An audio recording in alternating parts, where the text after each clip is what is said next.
Those of you who couldn't wait have already scrolled to the bottom and checked the chart, but for context as to how well the 2018 Lamborghini Huracán Performante performs under instrumented testing, let's review the numbers. Far and away the most impressive number is its lap time at Willow Springs International Raceway's big track. There, it shattered the Porsche 918 Spyder's long-standing record by a full second with a time of just 1 minute 22 seconds and 5 milliseconds. Unfortunately, a month before we tested the Performante, we tested the McLaren 720S, whose turbo torque contributed to a blistering 1 minute 21 seconds and 7 milliseconds and gave it the official lap record. Still, it's a monumental accomplishment for a Lamborghini. The all-wheel drive and the power down is really confidence-inspiring, our pro driver, Randy Popst, said. With a car at this power level, I can use an awful lot of throttle. Like driving up the hill out of turn 3, it's a steep uphill with a slight decreasing radius. Every other car loosens up right at the exit of turn 3. This one does not. It just rockets up that hill. The second great figure is the figure 8, where this European spec Lamborghini is presently tied with the Porsche 918 Spyder for the fastest lap at 22.2 seconds. The Porsche pulled a marginally higher 1.06 normal G to the Performante's 1.00, however. It's additionally 0.8 seconds snappier than a standard Huracan and faster than peers, for example, the Ferrari 488 GTB and McLaren 720S. In fact, the Performante's horizontal grasp by and large is amazing, however not exactly record-setting. On the skid pad, it positions behind the Camaro SS1LE, Mercedes-Benz AMG GTR, Chevrolet Corvette Grand Sport, and the present and past age Corvette Z06 and the Dodge Viper ACR at 1.12 normal parallel G.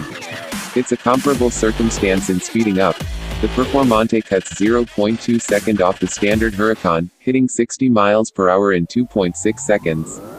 Its damn fast, however, arrives in a 6th place tie with the Audi R8 V10 Plus and Tesla Model S P9OD. Simply ahead are the McLaren 720S and Porsche 911 Turbo S at 2.5 seconds, the 918 Spyder and Ferrari LaFerrari at 2.4, and the Model S P100D Ludicrous at 2.3. The 488 GTB needs 2.7 seconds. In case you're occupied with racing, you will do well.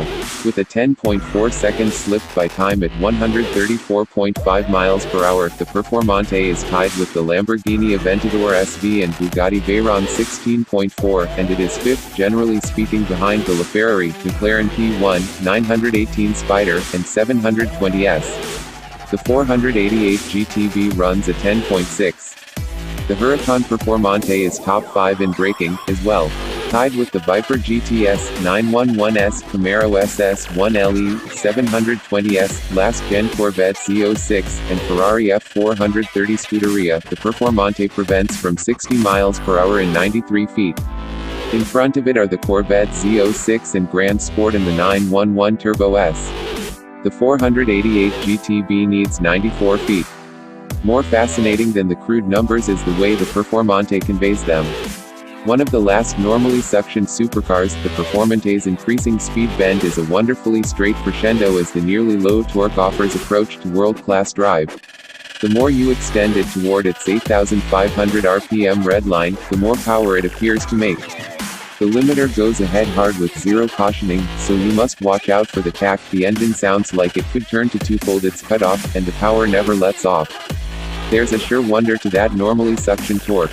It permits you a minute to think. In turbocharged cars, for example, the 720S and 488 GTB corners are coming at you so rapidly that you brake and turn more by intuition than by sane idea. It's less a sentiment, the car quickening, and more as though you've connected, snatched the skyline, and pulled it to you in a moment.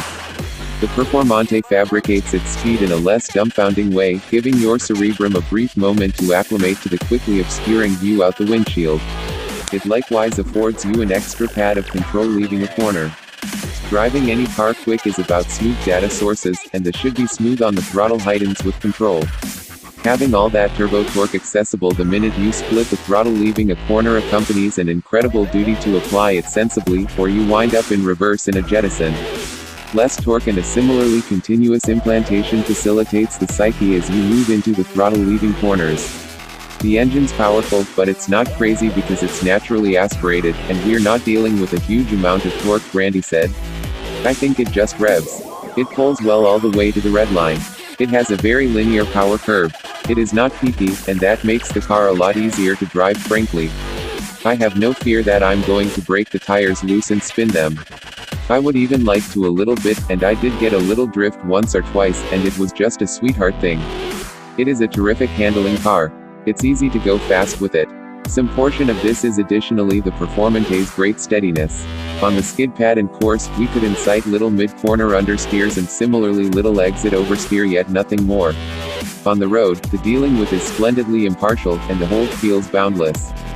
Present-day supercars have turned out to be fast to the point that finding their cutoff points on open roads is about as sensible a suggestion as Russian roulette. However, the Performante puts the mind only somewhat more quiet, knowing it's not slanted to push or turn in the event that you try too hard. Trust in the car is more prominent than the all the more nervous Ferrari and McLaren when the outcome is a mountainside or a bluff. Randy, nonetheless, saw opportunity to get better entering turn 8 at 140 miles per hour. I just want more shock control on entry, he said. When I turn in and the body rolls, weight transfers left to right. I want that to happen slower. I want it to be more damp, and braking makes that even worse. If I brake and turn at the same time, it really rolls over hard and fast, which surprises me, frankly. That's why I want more shock damping in that situation. I'm so happy to be asking for that because it's so common for cars to be too stiff. Especially cars like this. Indeed, even still, he was profoundly positive about the car. Adding to that certainty are the brakes, which is something we haven't said in regards to Huracans previously. The pedal is hard, yet the reaction is direct and exceptionally solid. In addition, it never shows signs of change. Not in hot lapping and absolutely not on the road. On the off chance that it's conceivable to blur the cushions or heat up the liquid, it would take numerous more laps. Over that, all the squirming and chasing the standard Huracan encounters under hard braking is gone.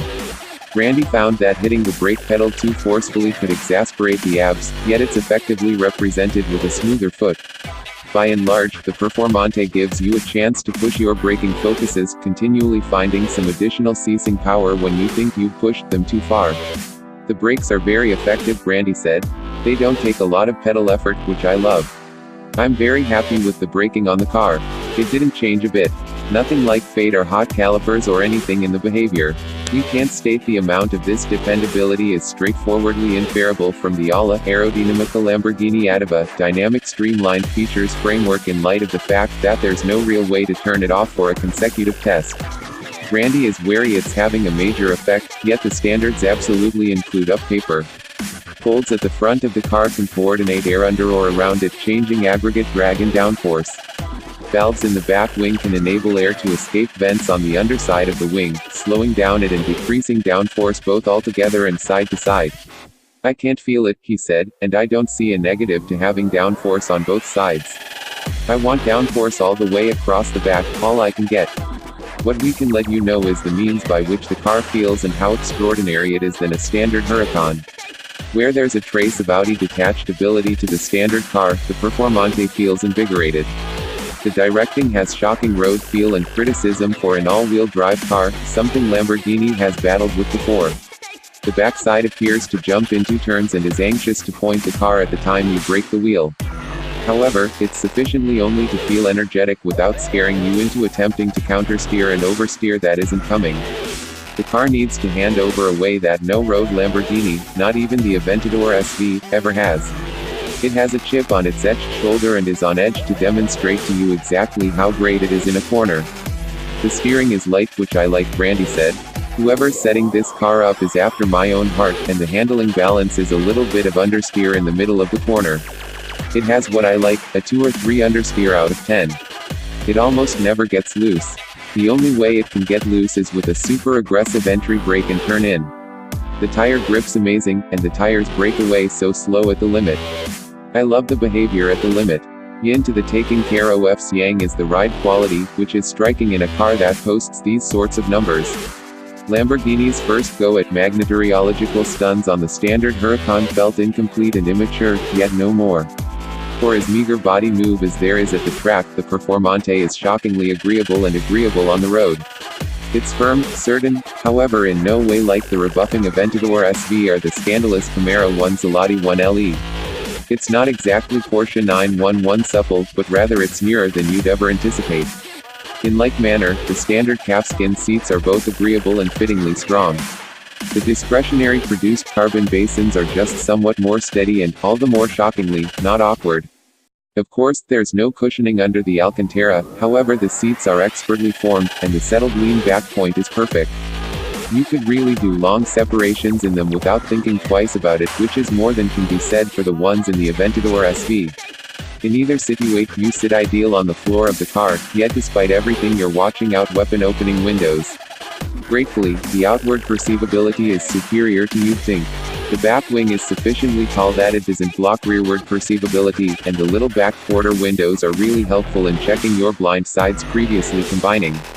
As large as the windshield seems to be, the roofline is still very low, and you'll regularly end up extending your neck to look through tough corners or to see the normal movement light. Randy had an extra protest: the move paddles. They're mounted on the guiding section, not the wheel, and he discovered it diverting to move a hand off the wheel to get a mid-corner upshift. They're likewise hair trigger delicate, giving Randy an undesirable two-fold upshift on maybe a couple events. I find myself wishing it had a PDK-like automatic mode in Casa, he said, because it's such a pain to find those shifters. Gun slit windows and shift paddle mounting preferences are much smaller prices to pay for a car like this than, say, its $279,185 base sticker.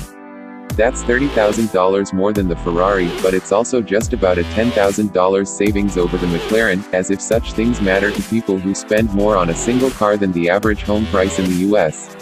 Still, it fits neatly between the two competitors in both price and performance, but with the extra exclusivity of being a special model. That's what it's all about, isn't it? Supercars are special, and they make you feel special. Measured on that scale, the Lamborghini stands apart. Not just because of its radioactive paint and unmistakable style, but also because it offers a driving experience unique even among the ranks of the world's best supercars. Randy calls it a sweetheart to drive fast, and that only scratches the surface.